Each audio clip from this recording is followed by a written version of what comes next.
The information provided is not a substitute for legal and other professional advice where the facts and circumstances warrant. People should always consult their own legal or other professional advisors and discuss the facts and circumstances that apply to their specific circumstances. The information shared on Ask the Landlord is for educational purposes only. Here's my question today, Albert.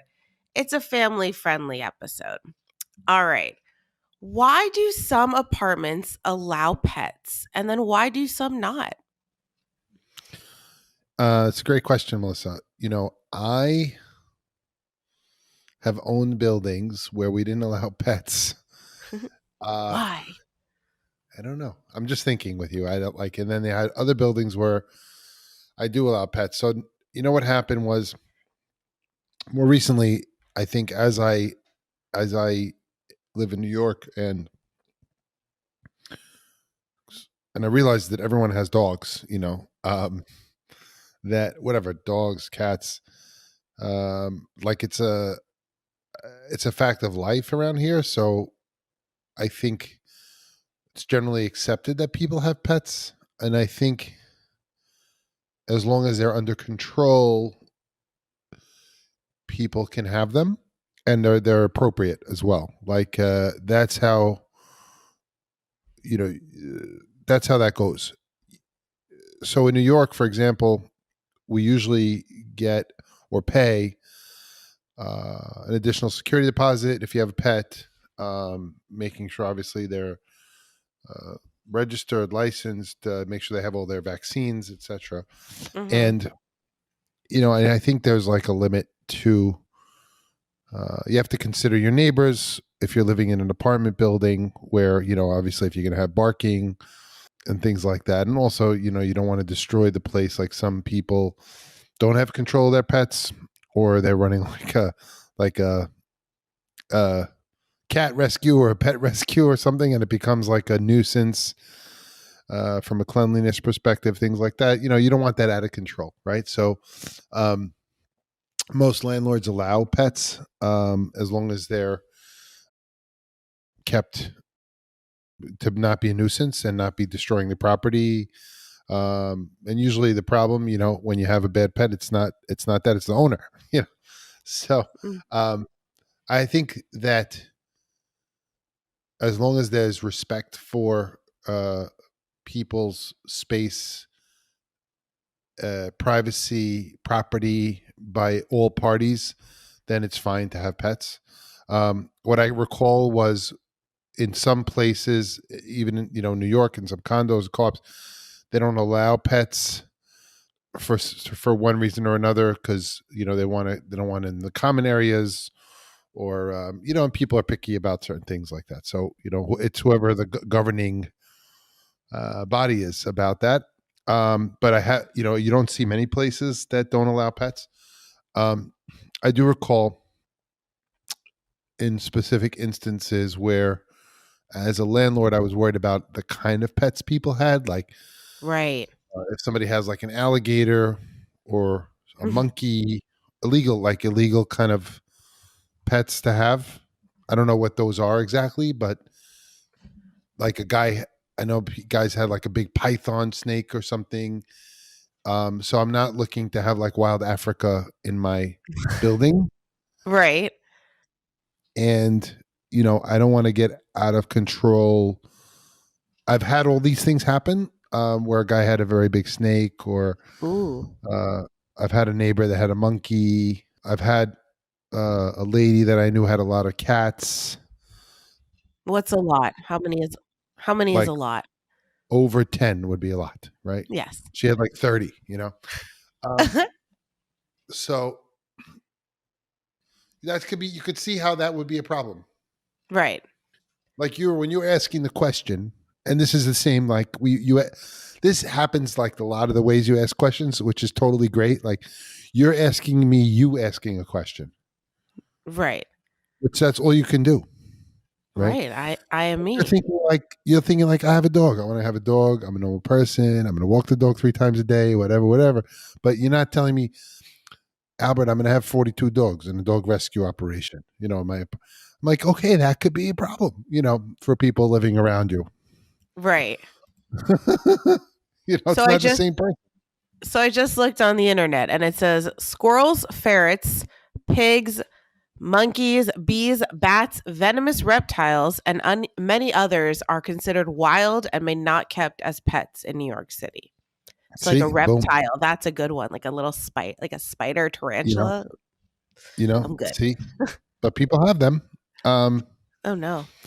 So does that, I mean, I think it's about like many of the questions we answer here on Ask the Landlord, it's about common sense and being a good citizen of the world, being considerate to your neighbors. I think landlords also, should make space for people to have pets and, allow that to the extent that the pets are good. I mean, people have control of their pets. Really, it's not the pets that are bad; it's the people that are. So do you still have buildings though that are no pets allowed, or all your buildings allow for pets? I might have one or two buildings where there are no pets allowed. Right. I mean, if there might be a situation where someone asked you in that building, "Hey, I have anxiety. I need a cat or I need a Of dog," course, you'd be and open, right? of course, I've Okay. never, we had. I remember a condo project that I built, and there was a restriction on no pets over a certain size, like 40 Right. pounds or something. And being a renter, I've had that too, where I couldn't have a pet over a certain amount of pounds, and I think that has to do with loud barking or whatever. And I think also for the landlord, like they might want to meet the pet and meet the people with the pet I like that. sometimes to make A sure landlord that, pet meetup. yeah, it's to make sure that, oh, hey, this is my pet. We've had him for this long. I don't know. I think a lot of pets create smells, and I know we've talked about smells in like common spaces sometimes. So that's not that appealing, right? Yeah, I mean, I think being considerate, making sure that they don't damage property, Mm-hmm. yours or other people's, um, and then a landlord may have more liability, so they ask for like a security deposit that's bigger.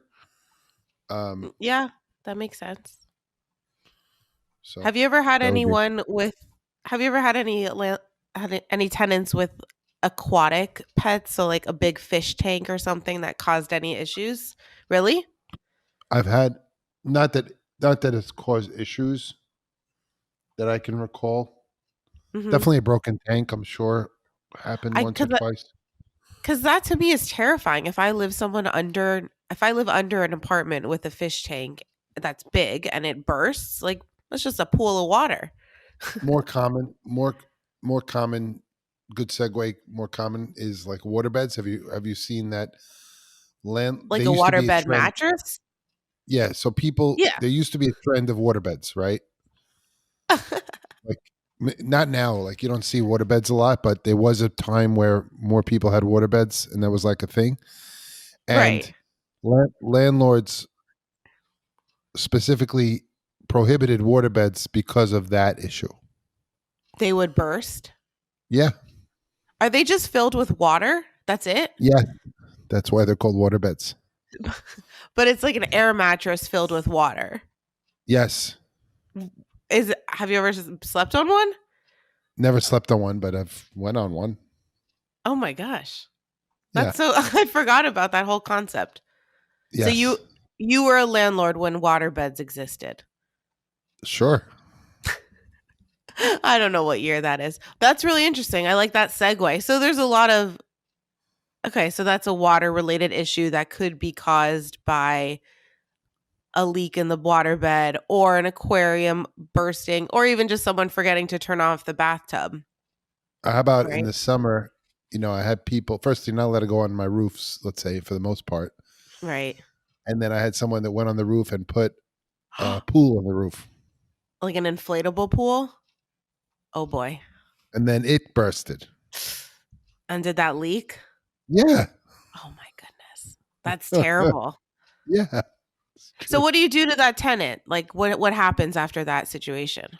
No, I mean, you tell them, look, this is yours, remove it, or else, we're going to remove it for you.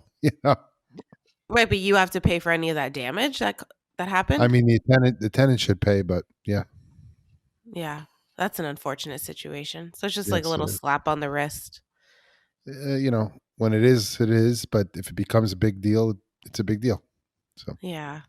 All right, really yeah, interesting. I'm really glad to learn maybe this was a time of the past where it was more prevalent of no pets in the apartments because I remember seeing that a lot. I think so. I think I agree with you, and I in general, old schools like no pets because they want to keep things clean and whatever. Mm-hmm. But I think there's, especially after the pandemic, major trend towards pets and all that, and I don't see an issue with it, and as long as people keep good control and are and are considerate, um, it's fine. And they usually get pay some kind of security deposit, additional security deposit for having a pet.